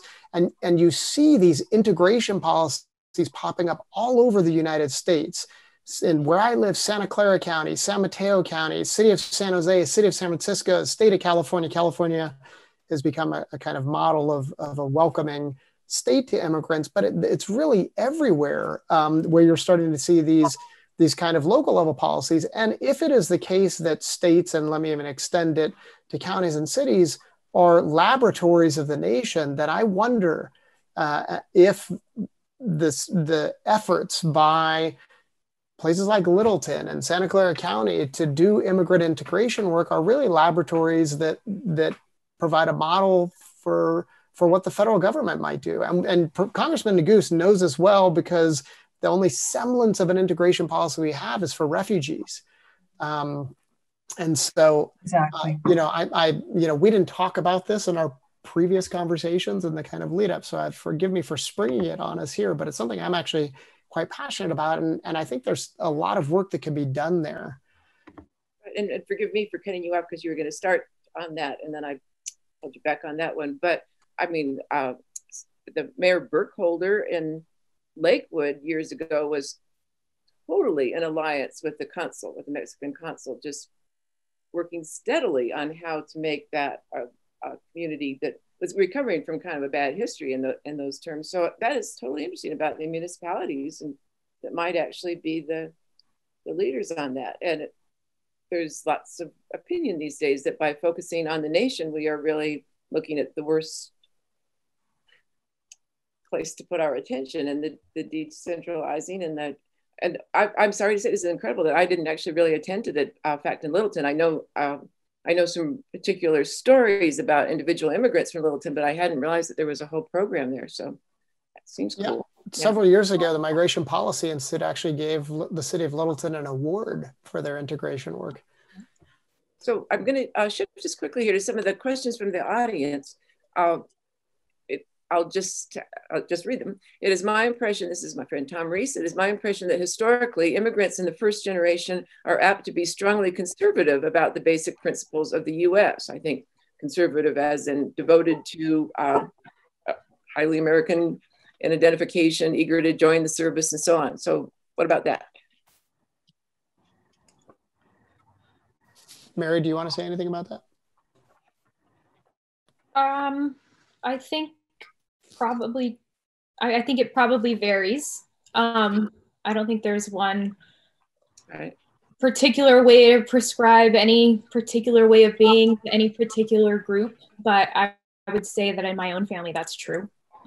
First generation was absolutely ready to serve and be in the military and actually gain citizenship that way. So true in the case of my own family, but I think that's all I can really speak for. Then someone has written to tell us, very important, that there is a t-shirt that says public intellectual that you can get. And this person has seen it worn by a couple of people, so that's important. An anonymous attendee, even with movement and support in the House and a potential blue wave in the Senate, are there any chances for comprehensive immigration reform without the elimination of the filibuster in the Senate? That's something I've ever thought much about, but I don't know. I'm still skeptical about whether, let's say there's a slim majority in the Senate, a pretty strong majority in the House, and a Joe Biden presidency. I'm still skeptical about whether comprehensive immigration reform would be the first thing on the docket. Those, and I'm not a political scientist. My own expertise on this is cultivated by reading the news and by listening to my political science colleagues. But you have a pretty small window, probably less than 2 years, within which you can actually get something significant done. And then after that, you run into midterm elections again, where, as happened with Barack Obama after they passed the Affordable Care Act, you kind of run into headwinds where people sort of object to whatever it is that you've done, and the opposition tends to turn out. I'm heartened by the fact that the congressman places immigration reform up there with things like climate change, which are obviously really important. But I'm still skeptical, because immigration is not a political winner, but I don't know if, I don't know, maybe Erica has some insights on that. Might have stepped away. So we have a, Nicole Savita, thanks so much for returning to the immigrant policy, Tomas. Where can one go to study, read more on the notion of immigrant policy, and specifically looking to models of what can be done at the state and local level? Have you written about this, Tomas? Nicole, it's like I planted you in the audience to ask questions about my work. I have written about this quite some time ago, but I published a policy piece for the Immigration Policy Center, which is the kind of policy arm of the American Immigration Law Foundation. I've written a bit about this for the Migration Policy Institute, but I would also suggest that you look at some of the writings of a political scientist named Els de Graaf, and she's at the City University of New York, and also Irene Bloomrad, who's a sociologist at UC Berkeley. And if you email me, I can send you some citations. But people have written about this. And the other place that you can go, Nicole, to learn more about this is there's an organization called Welcoming America. And Welcoming America is a kind of convening organization that counties, states, and cities can be a part of, and they kind of take a pledge to be welcoming communities to immigrants. And the idea is to kind of share best practices among these communities about how to be more welcoming. And part of that welcomeness is doing integration work. So in terms of turning the temperature down, I want us to think about how we and anyone who is allied with us might present themselves in tone and temperament. So Tomas, you said in our private discussions or earlier discussions that to persuade people, we have to be ourselves persuadable. So that stance of, well, we did have a preaching to the choir reference earlier on, but is there something about the modulation of our tone and style that would add to our effectiveness? Yeah, I mean, I take my inspiration from my Stanford colleague, Rob Willer, who has a fabulous TED Talk that's been viewed, I think, close to 3 million times about how to have better political conversations. And what he shows and what I endorse is the idea that you kind of need to be a good listener and that you need to do some serious perspective taking. And for me, on a kind of individual level, that's certainly true, but I also think it's true on a collective level, that I think that too often and I'm speaking, about people who are kind of left of center, people right of center do it too. We kind of dismiss concerns, tough questions out of hand and give them a name call it so that we can dismiss it. And I think part of what we have to do is go into every conversation, go into every debate, assuming that we might be wrong. Or as you put it, Patty, assuming that with the position that we are persuadable. And what that means to me is that if people have concerns about, in this case, immigration, if they have concerns about whether immigrants integrate or not, if they have concerns about how many people come, I actually think we have to take those concerns seriously, acknowledge them, and then address them. My goal is to bring people along. I mean, we see what happens when, there is a kind of effort to dismiss, deny, shut out people who disagree with us, and you just get gridlocked. And this, we've reached the kind of end of persuasion. And I actually think you have to listen to people and take their concerns seriously. So, what I've tried to do that when I speak to a more public audience, and you tend to get a more kind of diversity of opinions than you do in an academic setting, is to take those concerns seriously, listen to them, and then have a discussion about it. So, I don't know that this necessarily helps the congressman with his colleagues who have other audiences than him, but I do think that maybe this is a case where we hope that our leaders follow us. And so my hope is that when we have these discussions that that, you know, we lead with the spirit of persuading and being persuadable. Mary, I'd be interested in hearing you on that. And I'm going to say something that is, I think, not something I've said that often in public, but the Center of the American West, well, I certainly have said this, Center of the American West has been very committed to working with Indian people from the origins. And I have invited a lot of people with whom I disagree. The occasion has never come up, and I'm not certain that I would invite an outspoken litigating, in fact, I guess I know I would not invite an outspoken litigating anti-Indian sovereignty advocate.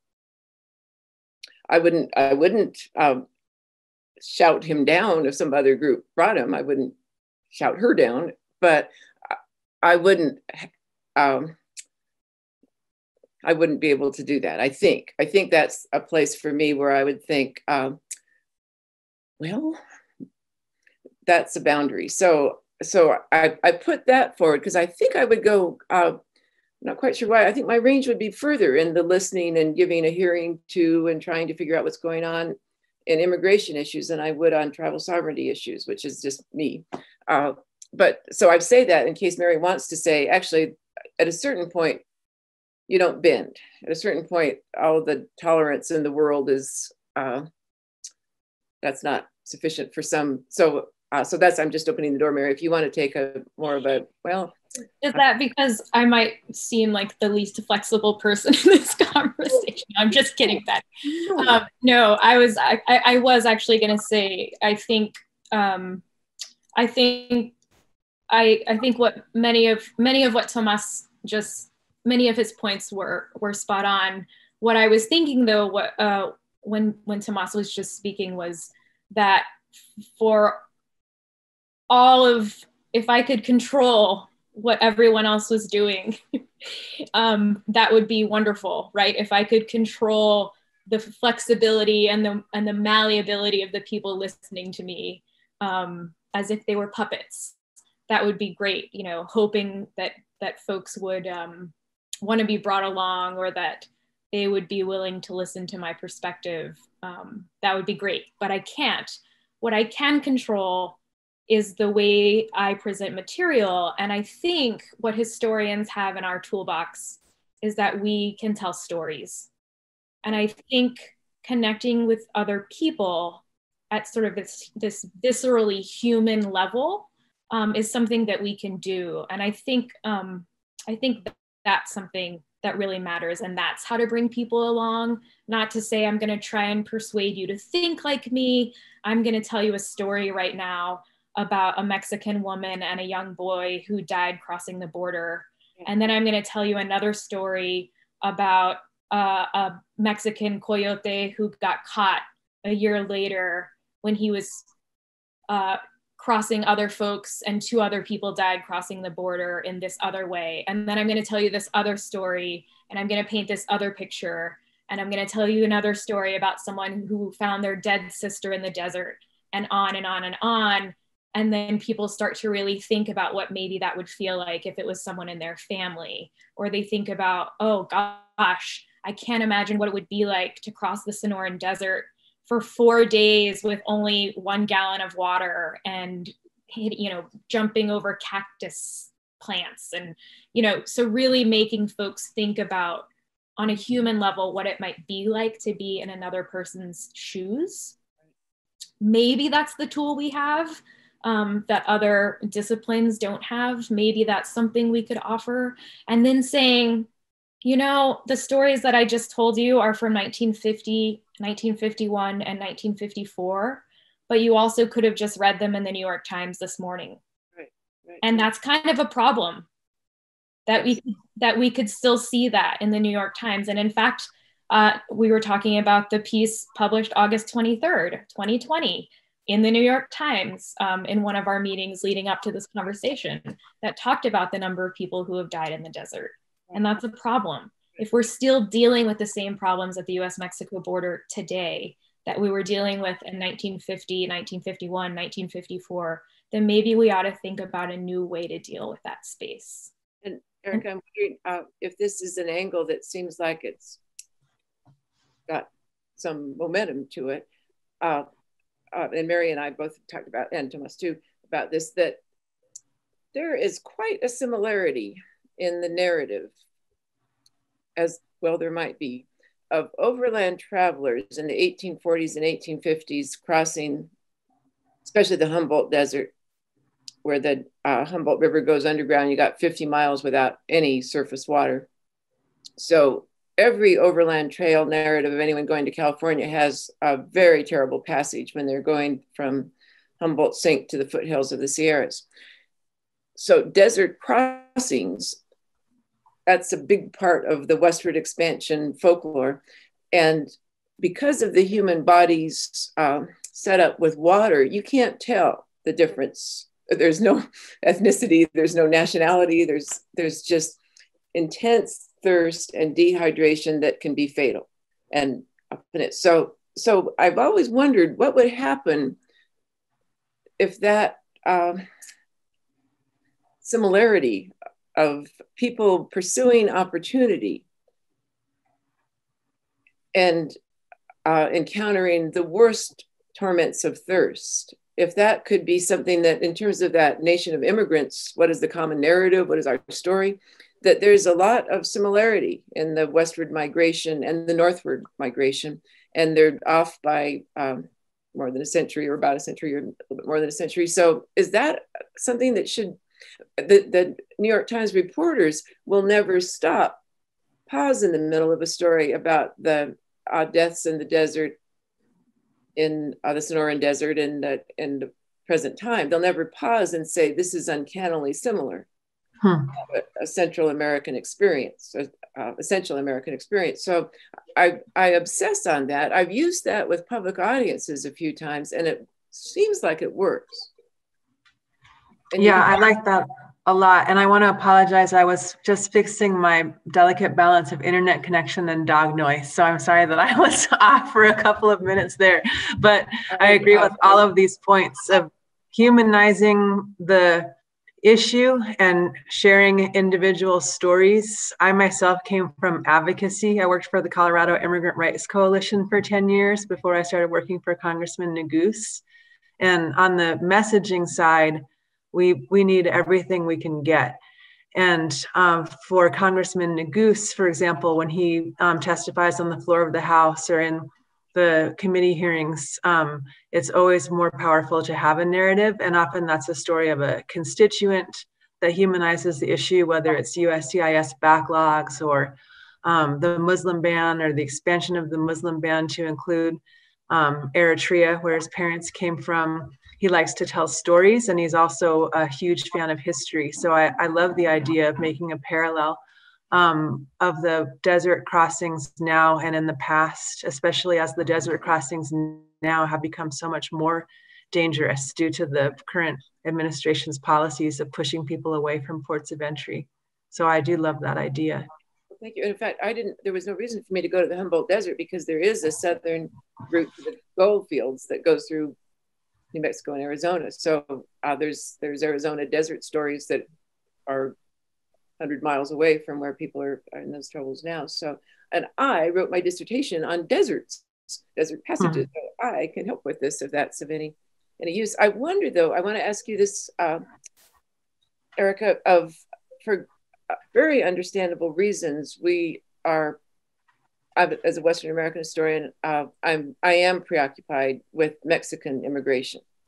And I know that that's a chapter in immigrant stories now. I know much less about the circumstances of immigrants from India or Africa, or I don't know much about that. So to what degree does our focus on and attention to the US-Mexican border and to Mexican immigration, and to a degree Central American as well, does that,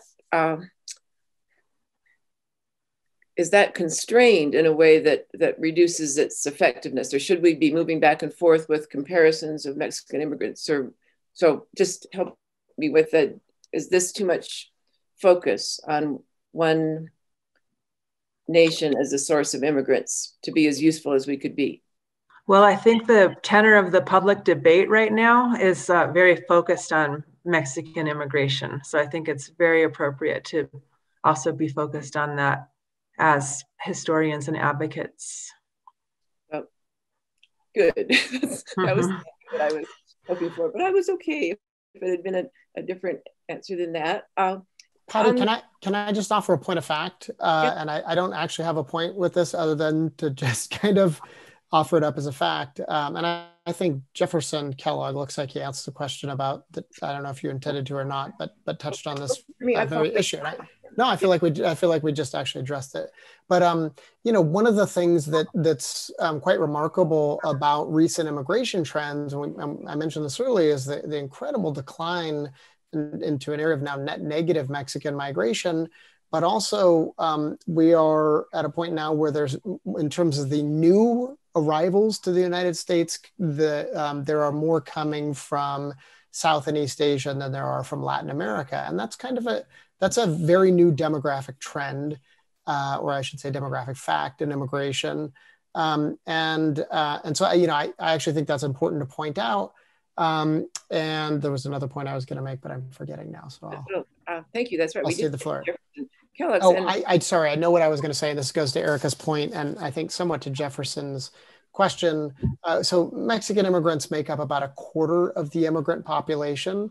The next largest group comes from India and China, and India and China are kind of tied, and they make up about 6% each of the immigrant population. So if you look at just the kind of largest source countries of immigration, Mexico kind of dwarfs every other country in terms of its size. So that's part of the reason why there's such a focus. Well, and sorry, I did fall behind on these questions. So my good friend Jim Bourne has a very interesting question, and it goes straight to my dreams in life. So he asks, is the plan to find congresspersons who want to work on reform, but whose constituents are against it? Is the plan to find those congresspersons and have historians accompany them to their town halls to discuss the issue? Now, this is my dream. And many years ago, I think when Bill Ritter was governor, that was my first attempt. I met with his chief of staff and I said, I have this really good idea, because a big fight about water on the Eastern Plains, actually. Anyway, about this particular issue, and the governor was taking quite a hard time on it. So I just said, I was not begging, I was not on my knees, but I was saying, give me 10 minutes before the governor speaks. Give me 10 minutes to explain the troubles of the allocation of water along the Platte and the troubles of groundwater discharge and so on. Very different issue, but I was just, then let the governor come forward and have people see if they're as angry as they were before that, if there's a deeper historical context. So not surprising, given who Jim hangs out with, which is his wife, an historian. No wonder he's asking that question. But is that just a totally exotic utopian dream that I have, that sometimes when a public official is going to take on a topic that not all of his or her constituents support, that a historian could be there for the first few minutes saying, can I tell you some stories? So that when the elected official comes up, there's a different atmosphere than if the angry people, if they were angry, I guess they are in this story, if they just got to come in and be angry. Is there a way that it's not a soft answer turneth away wrath, but it is a good-natured historian telling stories well turneth away wrath? So any imaginable world where public officials, elected officials would say, you know what I need? I need a historian to go in there and temper that, turn down the temperature. That's a tough question I'm asking you, Erica. It's a great question. Of course, town halls are all quite modified right now during the pandemic.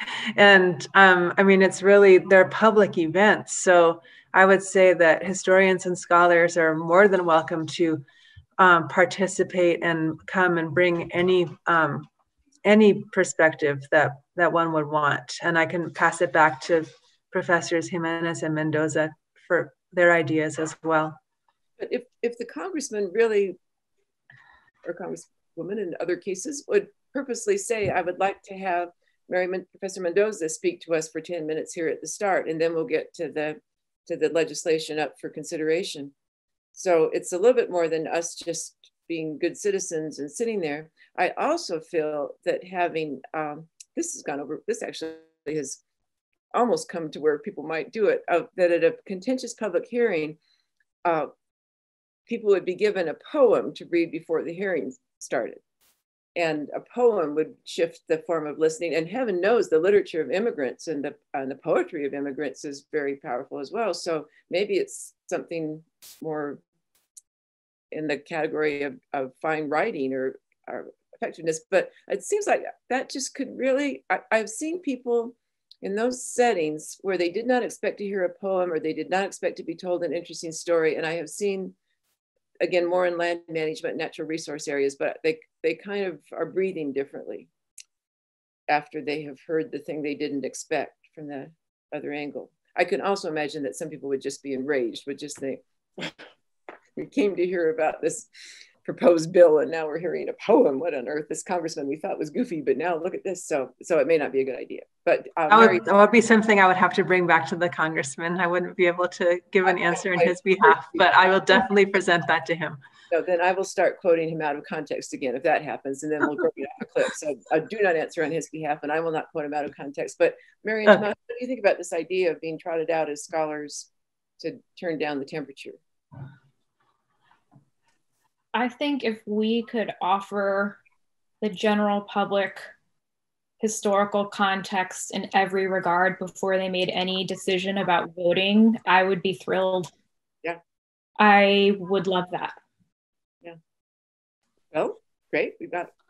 I love the idea. I mentioned to you all in some of our meetings leading up to the event today that I had worked for Congressman Mike Honda, and we did some events where we had academics come on to talk about like voting reform and things like that. So there's certainly a precedent for that. I think, there's such a high demand for sociologists, though. Everywhere I go, people are saying, "Where's a sociologist when I need one?" So the only issue would be whether there are enough sociologists available to go around. I'm being completely sarcastic right now, and that nobody ever asked for a sociologist. Sorry, it's my attempt at humor. Right. You were self-effacing humor. Better or worse, I do consider you one of us, whatever us that might be. So I don't know what that does to your degree, which I'm honored. But we don't. I guess we do have T-shirts now. I'll have to get one of those public intellectual T-shirts. So okay, so we're winding short of time. I think. Oh, there's one more question here that I didn't get to. I guess, or did I not? Maybe I did. Okay. So Nicole Savita. What do you think about linking immigration policy to climate policy, given the potential for significant and rising climate-driven migration?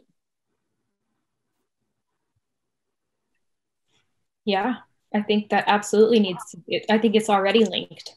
I think the climate crisis, migration, I think it's linked all over the world. And I think we need to be thinking about these things together, not apart.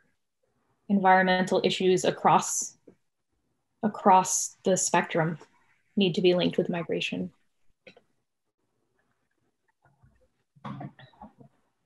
Alrighty, so we are just about out of time. Erica, do you have anything that you want us to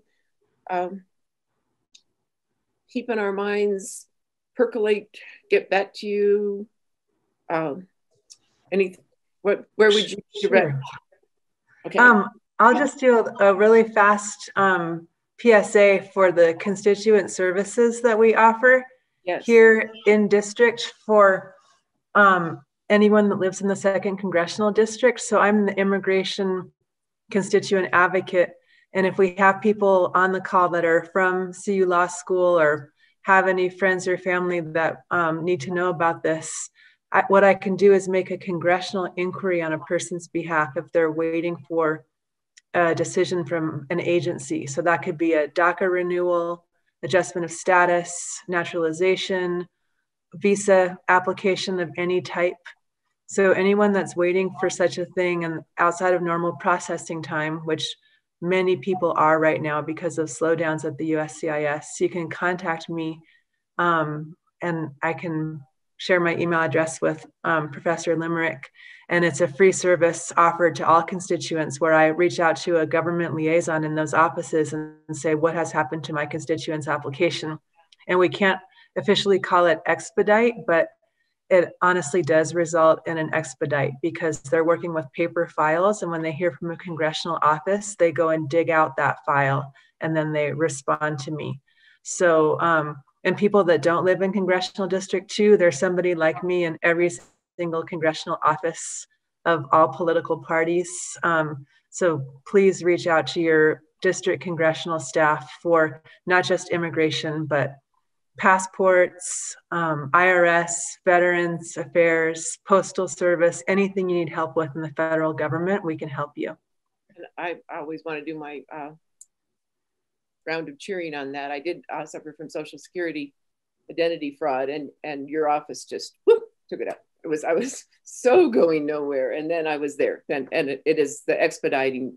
I've heard the word expediting used before, but this was the time where it just had total meaning. So I think that's a wonderful feature. And 20 years ago, I had a colleague whose wife was not able to immigrate from a distant country, and I did not know about your services. And we wasted so much time because we did not know. So I really, that's a wonderful note for our concluding remarks. And thank you for doing what you're doing. And thank you. In the last seconds, minutes here, Mary and Tomas, anything that you didn't get to say that you wanted to say? We've been talking a very long time. No, this was a lot of fun. Thank you. Oh, I think it was really good. I enjoyed it. We so appreciate, Erica, your coming, and Congressman Neguse having him with us was really a wonderful time, a wonderful experience, and you know how to find me. So, and I think you probably have their addresses too, but I'm happy to serve as a conduit and contact on that. So, perfect. And I'd also like to thank our Senate of the American West team. I'd like to thank Kurt Gutjahr and Penny Aschenbrenner and Lisa Cooper and Brian Bishop from the university, who is working too many hours these days with all of this stuff that people are doing online, and who's never shown a moment of ill temper, even though I think of all the people I know, he might be the most qualified because we're all coming at him for help on that. So thank you, and let's all turn the temperature down and try to bring people along with us in any way we can in a good cause. So good night. Thank you. Good night. Bye-bye. Good night, everyone.